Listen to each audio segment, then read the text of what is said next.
So under the hood, there's a 502 big block. Attached to that is the turbo 400 transmission and a 12-bolt Posi rear end. This car will scream, and it is a blast. But like I said, it does have issues, and we'll get into that more. We'll show you. It was set up as a drag car, and I got it off of a family friend. Her husband had this car, and he had passed away. So this was my retirement gift to me.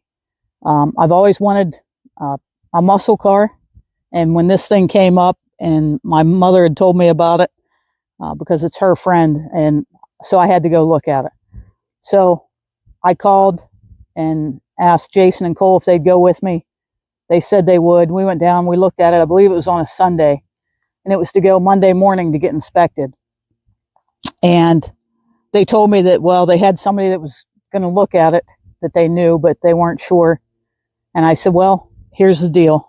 You know, I'll take care of it the way your dad did, because I knew him. And I said, if you want to sell it, let me know.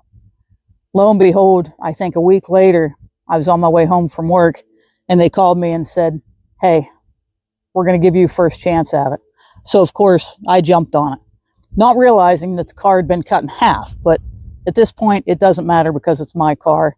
It's a cool car, and it's a fast car. So when I was a kid, I remember my dad having a muscle car, and my dad and I have always been into cars. I've always gone to the car shows with him, and he knew my desire to have a muscle